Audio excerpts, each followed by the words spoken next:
एक कोने में एक पुरानी झोपड़ी थी। उसी में रहती थीं दो बहनें, ज्योति और मीरा। माँ बाप कुछ साल पहले आई महामारी में गुजर गए थे। उनके जाने के बाद दोनों बहनें खुद ही एक दूसरे की सहारा थे। एक दिन अपने ही धुन में झूलती हुई मीरा मंदिर से लौट रही थी। हाथ में पूजा की थाली थी, चेहरे पर वही पुरानी मासूम मुस्कान। अब आई है तू मीरा? सूरज सर पर चढ़ आया और तू फूल चूहिया बनकर घूम रही है मंदिर में। दीदी, मैं जल्दी आने वाली थी, लेकिन गौरी काकी की बकरी झाड़ियों में फंस गई थी। निकालने में थोड़ी देर हो गई। तेरा क्या है, तू तो सबकी मदद करती घूमती रहे, चाहे घर में चूल्हा जले या ना जले। दीदी, आप गुस्सा क्यों करती हो? माँ कहती थी जो दूसरों के काम आए वही इंसान कहलाता है। माँ अब नहीं है मीरा, और उनके कहे बातों की अब इस दुनिया में कोई मूल्य नहीं रही। अब कोई किसी के लिए कुछ नहीं करता। मीरा चुप हो गई। उसके चेहरे पर हल्की उदासी थी। वो झोपड़ी के कोने में रखे उस लकड़ी के संदूक तक गई जिसमें माँ की यादें अब भी सांस लेती थीं। संदूक से निकाला हुआ एक साड़ी मीरा छू के अपनी दीदी से बोली, दीदी, जब ये साड़ी माँ पहनती थी ना, तब हमें देखकर मुस्कुराती थी, कहती थी तुम दोनों एक दूजे का सहारा बनना। मीरा की बात सुनते ही ज्योति का चेहरा नम हो गया और उसकी आंखें पल भर को भीग गई। लेकिन ज्योति अपने भावनाओं को छुपाते हुए मीरा से बोली, मैं तुझसे सख्त हूँ मीरा, क्योंकि मैं डरती हूँ अगर तुझे भी एक दिन कुछ हो गया तो मैं अकेले कैसे जीऊंगी। इस दुनिया ने मुझसे सब छीन लिया है। मैं नहीं चाहती तू भी मेरी तरह कमजोर पड़ जाए, इसलिए तुझे मजबूत बना रही हूँ। दीदी, आप कमजोर नहीं हो, आप ही तो मेरी ताकत हो। अगर आप मेरा हाथ थामे रखो तो दुनिया की आंधी भी मुझे हिला नहीं सकती। मीरा की बात सुन के ज्योति के चेहरे पर उसके माता पिता के जाने के बाद पहली बार हल्की सी मुस्कान आई। उसी समय गांव की पगडंडी पर 3 परछाइयां उनके झोपड़ी की तरफ बढ़ रही थीं। धर्मपाल, बिमला और उनका बेटा कमल। वह थे बहनों के सगा चाचा चाची। अरे ज्योति, कैसी है मेरी बच्ची? तू ठीक तो है ना? बहुत मुश्किल से जिंदगी बीता रहे होगे ना भैया भाभी के जाने के बाद। हम ठीक हैं चाचा जी, अब जो है उसी में खुश हैं। खुश? झोपड़ी में? तुम्हारे हिस्से के जमीन को हमारे नाम कर देती तो हम तुम दोनों को अपने यहाँ रहने देते। तुम दोनों बहुत खुश रहती हमारे साथ। हाँ माँ, तुम सही कह रही हो। इनका घर भी पुराना हो चुका है और अब ये जमीन भी यूं ही पड़ी है, बर्बाद हो रही है। ये सब सुन के ज्योति की आंखों में आग सी चमक उठी। हमें किसी की जरूरत नहीं। बाबूजी की जमीन हमारी माँ और बाबूजी की आखिरी निशानी है, उसे हम यूं ही नहीं छोड़ेंगे। अरे बेटी, तुम्हारी जो खेतों की जमीन है वो भी तो बंजर ही पड़ी हुई है ना। और वैसे भी दुनिया समझदारी से चलती है और औरतें खेत नहीं जोतती। देख लेना, एक दिन रोती हुई आओगी हमारे पास, तब समझ आएगा कि रिश्तेदारों से मुंह नहीं मोड़ा करते। ज्योति को ये सब सुनाकर तीनों वहां से निकल गए। लेकिन मीरा ये सब घर के अंदर से सुन रही थी। ये सुन के उसका चेहरा उतर गया। दीदी, क्या सच में हम अकेले पड़ जाएंगे? वो लोग हमारी जमीन लेना चाहते हैं ना? हाँ मीरा, पर जब तक मैं जिंदा हूँ कोई हमारी जमीन छू भी नहीं सकता। तुझे कुछ नहीं होने दूंगी। रात को चूल्हे के आगे बैठी हुई मीरा अपनी दीदी से बोली, दीदी, माँ की साड़ी मैंने संभाल के फिर से संदूक में रख दी है। और हाँ दीदी, कल भागवत कथा है गांव में, चलोगे ना? मन को थोड़ा शांति मिलेगा सुन के। लोग बातें बनाते हैं मीरा, ताने मारते हैं और सोचते ही कि हम प्रसाद के लालच में जाते हैं। पर हम तो अच्छे हैं ना, हमने कभी किसी की मदद नहीं लिया है। हमें डर कर नहीं, डट कर जीना चाहिए दीदी। नहीं, हम नहीं जाएंगे। भगवान सब में है। तुम यही से भगवान को पूजना और मंदिर भी जाना, लेकिन वहाँ जाने की जरूरत नहीं। यही सब बात करके दोनों बहनें जैसे तैसे रात का खाना खा के सोने जाते हैं।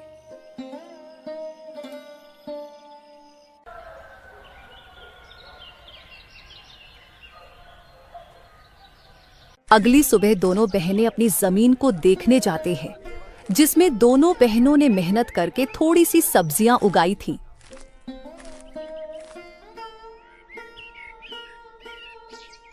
दीदी, अच्छा हुआ कि माँ बाबूजी के जाने के बाद हमने ये जमीन बेचा नहीं। अभी देखो हमने मेहनत करके कितनी सारी सब्जियाँ उगाई है। अब हम किसी व्यापारी को ये बेच के थोड़े पैसे कमा सकते हैं।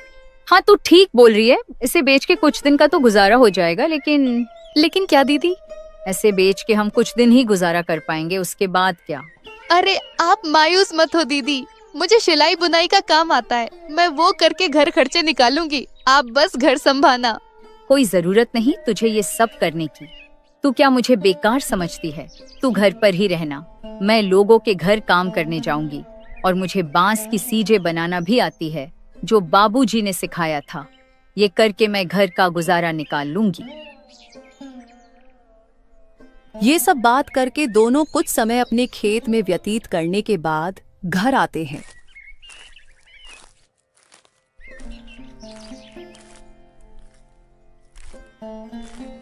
और अपने अपने काम में लग जाते हैं। रात को जब दोनों सोने जाते हैं, तब दोनों बहनें अपनी मुश्किल भरी जीवन के बारे में एक दूसरे से बात करने लगते हैं। दीदी, माँ बाबूजी के बिना ये रातें और भी डरावनी लगती हैं। सब कुछ खाली खाली लगता है ना दीदी? हाँ मीरा, पर अब हम माँ बाबूजी दोनों की जिम्मेदारी निभा रहे हैं। हमें हार नहीं माननी। ये जमीन, ये घर, सब कुछ उनका दिया हुआ है। हमें इसे बचाना है किसी भी कीमत पर। यही सब तो माँ बाबूजी की यादें हैं। ज्योति बहुत ही हिम्मती थी। वह तो किसी से मदद भी नहीं लेना चाहती, लेकिन उसे अपनी बहन को लेके बहुत चिंता होती थी। अगले दिन जब दोनों बहनें खेत पर पहुंची, तो देखा कि जमीन के बीच एक खूंटी गड़ी हुई थी। दीदी, ये जमीन के बीचों बीच खूंटी कौन गाड़ गया? ये तो कल यहाँ नहीं थी, और न ही हमने इसे गाड़ी है। जरूर इसे कोई यहाँ गाड़ गया है।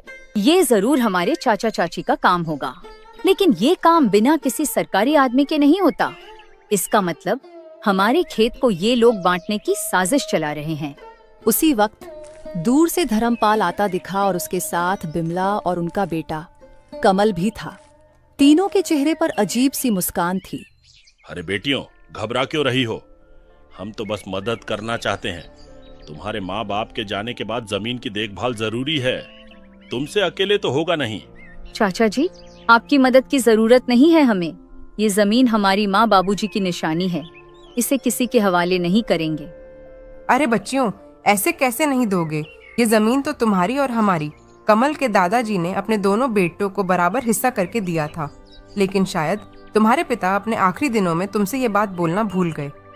इतने साल तो हम साथ ही खाए पिए हैं। हम तो तुम्हारे भलाई ही चाहते हैं। अब ये दुश्मनी क्यों? दुश्मनी तब शुरू हुई चाची, जब आपने हमें अकेले समझकर हमारी जमीन पर नजर डाली। और चाची, दुश्मनी तो आप लोग हम दोनों से निकाल रही हो। अरे मीरा, इतनी गरज क्यों रही हो? छोटी हो छोटी बनकर रहो। ऐसे बड़ों के बीच मत बोल, समझी? अरे जाओ, कैसे बड़े लोग जिनकी सोच छोटी होती है, वे उम्र में बड़े होके भी सम्मान के हकदार नहीं होते। मीरा, तू कुछ मत बोल। और हाँ, अब अगर आप लोग हमारे खेत के पास भी आए तो अच्छा नहीं होगा। हम कमजोर दिखते हैं पर डरते नहीं। धर्मपाल ने सबको चुप कराकर कहा। ठीक है बेटियों, हम कुछ नहीं कहेंगे, लेकिन कानून अपना काम करेगा। जब जमीन के सरकारी कागजात आएंगे तो देख लेना। जब तुम्हारे नाम नहीं निकलेंगे तो खुद समझ जाओगी कि जमीन किसकी है। तीनों वहां से चले गए। ज्योति और मीरा कुछ देर तक खामोश खड़ी रहीं। दीदी, क्या वो सच में कागज बदलवा सकते हैं? कुछ भी कर सकते हैं मीरा। लालच में आदमी अंधा हो जाता है। हमें किसी पे भरोसे नहीं करना चाहिए। अब हमें बहुत संभाल के रहना पड़ेगा। उसी दोपहर दोनों बहनें सरपंच के पास पहुंची। चौपाल में गांव वाले बैठे थे और वहां पहले से ही धर्मपाल बैठा हुआ था। सरपंच जी, हम आपके पास न्याय मांगने आए हैं। हमारे चाचा चाची जमीन हड़पना चाहते हैं और शायद पटवारी से मिलकर फर्जी कागज बनवा रहे हैं। हम अनाथ हैं, इसका मतलब ये नहीं कि हम बेबस हैं। हमें अपने माँ बाबूजी की जमीन किसी हाल में नहीं देनी। कृपया आप हमारी मदद करें। धर्मपाल जी, अगर ये सच है तो ये गांव की मर्यादा के खिलाफ है। परिवार के नाम पर ठगी करना यहाँ नहीं चलेगा। सरपंच जी, ये लड़कियां हमें बदनाम कर रही हैं। हम तो बस जमीन की चिंता कर रहे हैं। इन दोनों बच्चियों को क्या पता ये जमीन के बारे में। ये जमीन के बाद तो इनके पिता और मैं ही जानते थे। मेरा भाई तो अब इस दुनिया में नहीं रहा, इसीलिए अब मुझे ही तो सब कुछ देखना पड़ेगा। गांव वालों में फुसफुसाहट होने लगी। हमने इन बच्चियों को बचपन से देखा है, ये झूठ नहीं बोल सकती। धर्मपाल के मुंह में राम, बगल में छुरी। हम सब समझते हैं इसके बारे में। सरपंच ने इस बात को अगले दिन पंचायत में विस्तार से निकालने की बात की और फैसला अगले दिन देने की बात कही। बहनों की आंखों में पहली बार उम्मीद की चमक थी।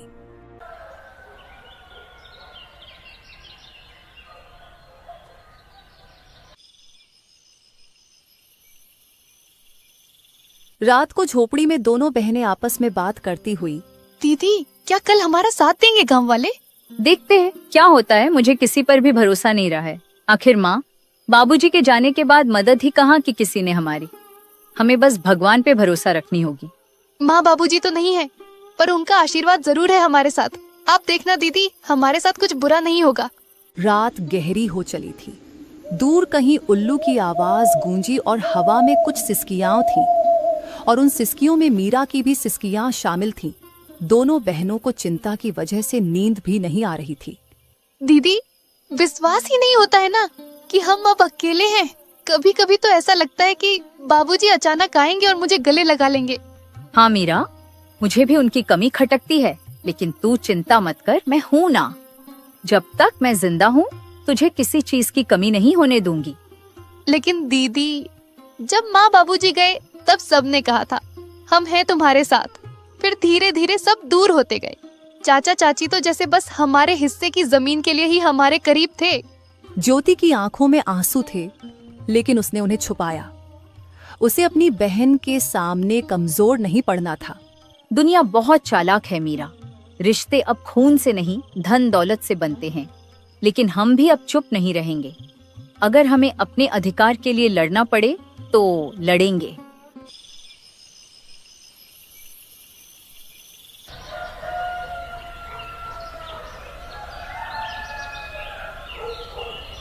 सुबह होते ही गांव में एक अफवाह फैल गई कि धर्मपाल अब पंचायत से कहकर जमीन अपने नाम करवाने की तैयारी कर रहा है। गांव की गलियों में लोग कानाफूसी करने लगे। अरे सुन सुग्गो, धर्मपाल ने तो कमाल कर दिया।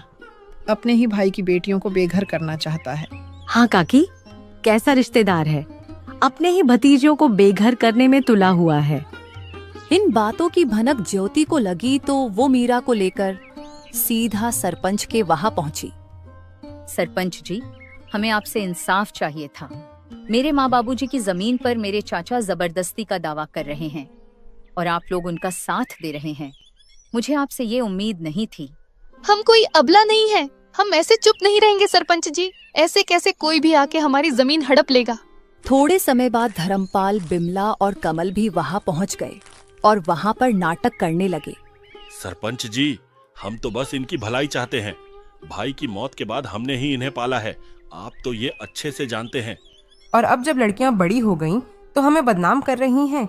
जरा सोचिए, क्या यही इंसानियत है? ज्योति बेटी, तुम्हारे चाचा तो ठीक कह रहे हैं। तुम लोग तो एक ही परिवार के हो। परिवार के बीच ये झगड़ा क्यों? वैसे भी सरकारी कागजात के हिसाब से तुम्हारी जमीन में इनका भी हक है। ऐसे कैसे सरपंच जी? ये लोग हमारी मजबूरी को देखकर हमारा फायदा उठाने आए हैं। ये कोई परिवार नहीं है, ये बस जमीन के लालच में परिवार होने का दिखावा कर रहे हैं। ये सब बात चल ही रही थी कि तभी पटवारी भी वहां आ जाता है। हरीश चंद्र की जमीन कानूनी तौर पर सिर्फ उनकी नहीं है, इसमें उनका भाई धर्मपाल का भी हिस्सा है। ऐसे कैसे? तुम लोग तो बस कागजात के बारे में बोल रहे हो, लेकिन क्या सबूत है कि हमारी जमीन का चाचा जी भी हिस्सेदार है? हाँ ज्योति बेटिया, बात तो सही कह रही है। तुम लोग कुछ पुख्ता सबूत भी पेश करो, तब जाके मैं पंचायत बुलाकर सही फैसला ले पाऊंगा। सरपंच के मुंह से ये सुनने के बाद धर्मपाल, बिमला और कमल थोड़ा हताश जैसे नजर आए और वे लोग वहां से निकल गए। अरे पटवारी, तुम किसका इंतजार कर रहे हो? तुमको नहीं जाना उनके पीछे पीछे कितने पैसे खिलाए थे मेरे चाचा ने? ज्योति की ताना सुन के पटवारी शर्म से वहां से निकल जाता है। बिटिया, मुझे गलत मत समझना। मेरे आंखों के सामने जो आया मैंने उसे ही सच मान लिया। इस बार मैं अच्छे से जांच पड़ताल करके एक नतीजे में पहुंचूंगा। आगे से मैं धर्मपाल के बातों में नहीं आऊंगा, और वे लोग तुम दोनों के मजबूरी का फायदा उठाना चाहते हैं तो मैं तुम लोगों को न्याय और उन लोगों को कड़ी सजा दूंगा। सरपंच के मुंह से ये सुन के दोनों ने थोड़े राहत की सांस ली और थोड़ा शक, थोड़े खुशी के साथ घर लौटे।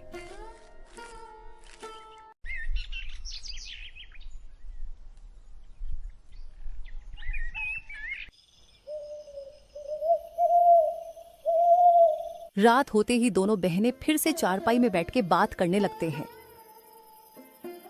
दीदी, आपको क्या लगता है कि हमारी जमीन हमारे पास रहेगी या फिर हमारे कपटी चाचा चाची को मिलेगी? हाँ मीरा, मैं भी वही सोच रही हूँ। उन लोगों का कोई भरोसा नहीं। वे लोग इतने लालची हैं कि हमारे साथ कुछ भी कर सकते हैं। माँ बाबूजी के जाने के बाद उन लोगों ने अपना असली रंग दिखना शुरू कर दिया है। यही सब चिंता में दोनों बहनों ने मुश्किल से अपनी रात काटी।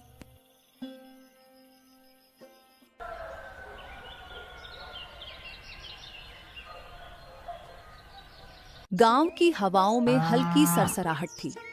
आसमान में बादल थे, पर बारिश का कोई नाम ओ निशान नहीं। लेकिन ज्योति और मीरा के मन में बहुत कुछ उमड़ रहा था, जैसे भीतर कोई तूफान उठ रहा हो। घर का आंगन सूना था और बहनों के चेहरों पर चिंता की लकीरें साफ झलक रही थीं। दीदी, आज खेत चलें क्या? वो जो पिछली बार की सब्जियां बची थीं, कहीं किसी जानवर ने नुकसान तो नहीं कर दिया होगा? कभी कभी किसी की गाय बकरी आ जाती है और पूरा नुकसान कर देती है। हाँ मीरा, चलो। खेत को देखने से मन भी हल्का हो जाता है। और बाकी बची हुई सब्जियां बेचने के लायक हो गई कि नहीं, साथ में देख लेंगे। लेकिन मुझे एक बात को लेके चिंता है। गाय बकरी का तो पता नहीं, बस कोई इंसान हमारे खेत को नुकसान न पहुंचाए। वैसे भी हमारे अपने ही हमारे जमीन पे बुरी नजर डाले हुए हैं। दोनों बहनें खेत की ओर चल पड़ी। रास्ते में पेड़ों की छाव थी और चिड़िया की सहल पहल।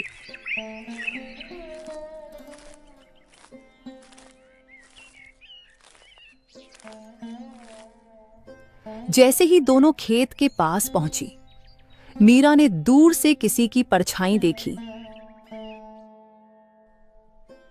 दीदी, वो देखो, वो कमल ही है ना? कमल उनके सामने खड़ा हो गया।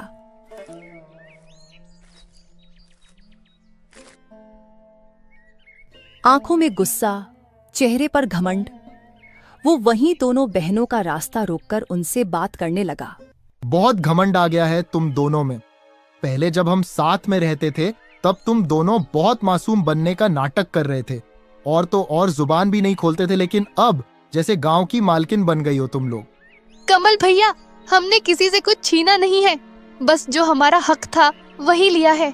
हम आज भी किसी से बैर नहीं रखते और न ही पहले किसी से मेहरबानी लिए थे। तुम लोगों को लगता है कि इतनी आसानी से सब कुछ ले लोगी? ये सब मेरे बाबा की जमीन है। पहले तो प्यार से हमारे साथ रहने को बोल रहे थे तुम लोगों से, लेकिन अब देखना, एक एक चीज छीन लूंगा तुमसे। तुम दोनों को ऐसा सबक सिखाऊंगा कि जिंदगी भर याद रहेगा। मीरा कमल की धमकी से थोड़ा डर गई और डरते हुए ज्योति से बोली, दीदी, इसने फिर धमकी दी है। आप कुछ बोलो ना, ऐसे कैसे ये हमसे सब कुछ छीन लेगा? बहुत हो गया मीरा, कोई जरूरत नहीं इसके साथ झगड़ा करने की। मैं भी देखती हूँ कौन हमसे क्या छीन लेता है। और हाँ कमल, तुम यहाँ से चले जाओ, नहीं तो हम पंचायत में जाके बोल देंगे कि तुम हमें अकेले देख धमकी दे रहे हो। हाँ हाँ, जा रहा हूँ। लेकिन हाँ ज्योति, तुम बहुत ज्यादा ऊपर उड़ रही हो। संभाल के रहना, कब नीचे गिरेगी पता ही नहीं लगेगा।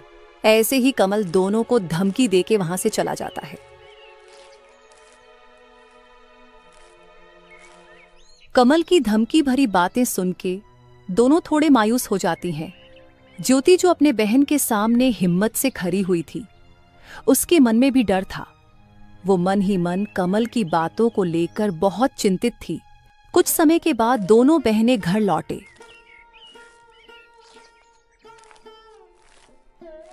घर लौटकर दोनों बहनें चिंता में डूबे हुए थे।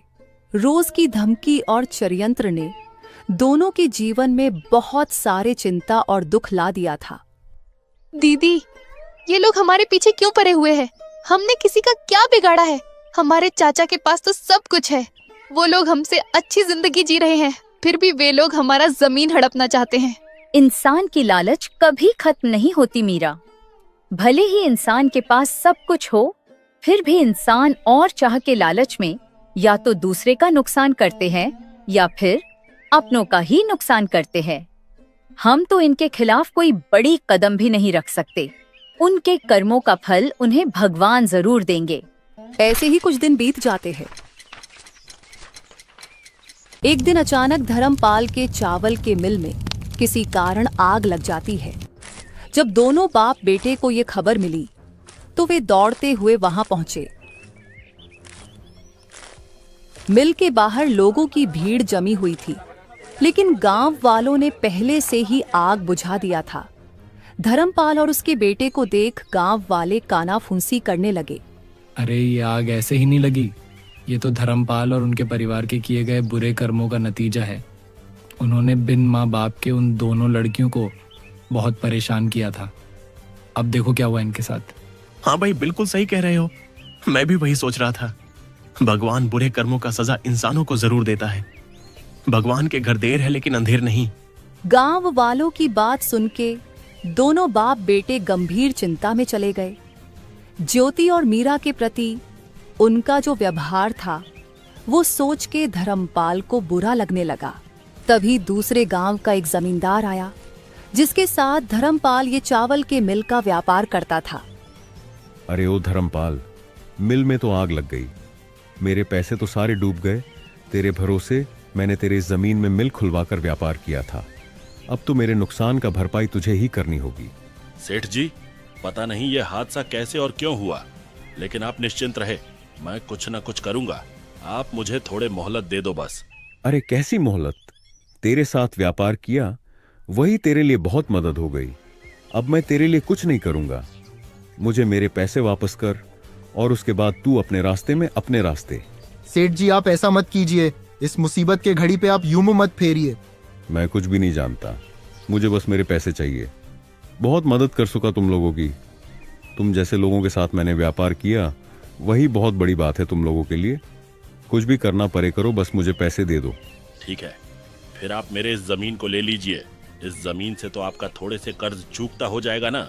अगर हो जाए तो मैं आपको कल जमीन के कागजात भेज दूंगा, और बाकी के पैसे मैं नहीं दूंगा, क्योंकि आप भी मेरे इस चावल के मिल का हिस्सेदार थे और आपने इससे मुझसे ज्यादा मुनाफा कमाया है।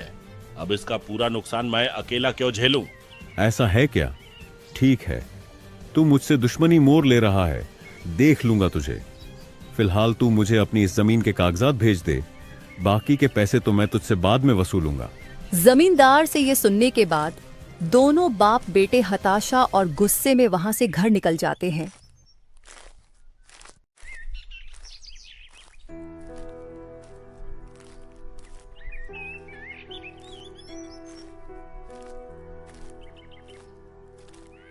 घर जाके धर्मपाल अपनी पत्नी से आज के दुखद हादसे के बारे में दुखी मन से बताता है। अरे भाग्यवान, हमारे साथ ये क्या हो गया? हम तो पल भर में बर्बाद हो गए। पूरा कारोबार, जमीन सब कुछ छीन गया। अब तो बस ये घर ही बचा हुआ है। मुझे पता है ये सब भगवान हमारे बुरे कर्मों का फल दिया है हमको। ये जी, आप ऐसे मायूस मत हो, कुछ रास्ता होगा। हम ऐसे कैसे बर्बाद हो गए? और हाँ, आप तो वो दूसरे गांव के जमींदार के साथ व्यापार करते थे ना, उनसे मदद मांगिए ना, वो तो कुछ मदद कर देगा। अरे कैसी मदद माँ, वो आदमी मदद करेगा। अरे मदद छोड़ो, उसने हमारे चावल के मिल के जमीन को भी हड़प लिया। अरे ये क्या कह रहा है तू? अगर किसी से मदद नहीं मिला तो हम क्या करेंगे इस मुसीबत के घड़ी में? छोड़ो भाग्यवान, जो हुआ है वो सब अपने ही बुरे कर्मों का नतीजा है।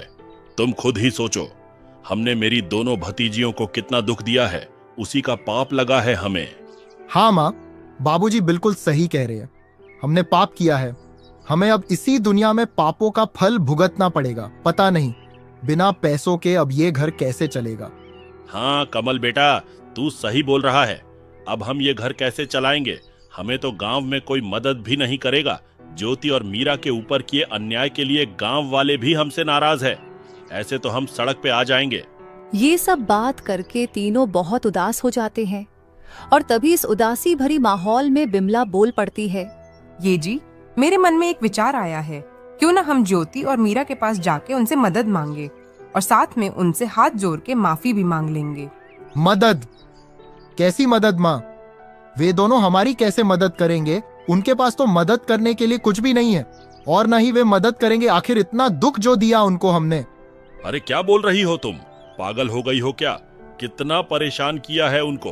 अब किस मुंह से जाऊंगा उनके पास मदद मांगने? और वे तो खुद ही कितनी मुश्किल से जी रहे हैं। हमारी क्या मदद करेंगे वे? अरे आप लोग थोड़े शांत हो जाइए। हम उनसे पहले दिल से हाथ जोड़कर माफी मांगेंगे और उसके बाद हम उनके जमीन पर खेती करने की इजाजत मांगेंगे और खेती का जो भी मुनाफा होगा उनको भी आधा देंगे और हमारा भी जैसे तैसे गुजारा हो जाएगा। और हाँ, मैं इस बार लालच में नहीं बोल रही हूँ, मैं बुरी परिस्थितियों के चलते बोल रही हूँ। तुम बात तो ठीक ही कर रही हो। हमें तो कोई मदद करेगा नहीं और हमें तो ज्यादा कुछ काम भी नहीं आता। बस थोड़ा खेती बाड़ी जानता हूँ मैं। और अगर वे लोग मदद के लिए मन जाए तो कमल भी मेरी खेती में मदद कर देगा। हाँ बाबूजी, मैं करूंगा मदद। चलिए बात करने जाते हैं उनसे, और अगर वे मदद नहीं भी करे तो कम से कम माफी की उम्मीद तो रख ही सकते हैं। ये बोल के तीनों ज्योति और मीरा के घर पहुंचे।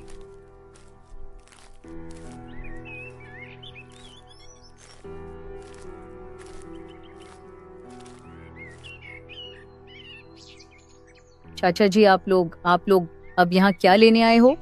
ज्योति बेटी, हमारा चावल के मिल पे आग लग गई है। हम तो पूरा बर्बाद हो गए। हाँ, मुझे पता चला आपके बारे में और मुझे इस बात का खेद है, लेकिन आप हमारे पास क्यों आए हो? क्या आपको लगता है कि आग हमने लगाया है? नहीं ज्योति, तू हमें गलत समझ रही है। हम तो तुम दोनों से माफी और मदद की आस लेके आए हैं। मदद? कैसी मदद चाची? क्या मदद चाहिए आपको? हम तो खुद ही जैसे तैसे जी रहे हैं और आप किस हक से मदद मांग रहे हो? हम हैं ही कौन आप लोगों के? बिमला ने गिड़गिड़ाते हुए ज्योति और मीरा को सब कुछ बताया और ये सब बात होते समय धर्मपाल और कमल शर्म से अपनी सिर झुका लिया था। मीरा बिमला की बात सुन के बोली, हम मदद करेंगे चाची, जो हुआ सो हुआ। आखिर आप लोग हमारी चाचा चाची है, हम आपके साथ हैं। क्या बोल रही तू मीरा? पागल हो गई है क्या? भूल गई कितना दुख दिया है इन लोगों ने हमें? और हमारे बुरे समय में ये लोग कहाँ थे? अब क्यों मदद करेंगे हम इनकी? ऐसे मत बोलो दीदी। आज माँ बाबूजी होते तो वे भी इन मुसीबत में इनकी मदद करते। और माँ बाबूजी कहा करते थे कि माफी बहुत बड़ी जीत है और माफ करने वाला ही असली विजेता है। फिर भी मीरा, मैं इन लोगों की करतूत नहीं भूलूंगी। मैं मदद करने के लिए तैयार नहीं हूँ। दीदी, आपको मेरी कसम, कृपया आप उनकी मदद कर दीजिए। और वैसे भी इनको हमारे जमीन पे खेती करने देंगे तो हमारी भी बहुत मदद होगी और हम आगे से हंसी खुशी एक साथ रह पाएंगे। मान जाओ ना दीदी, मुझे माँ बाबूजी की कमी बहुत खलती है। इनके साथ होने से मुझे अच्छा लगेगा।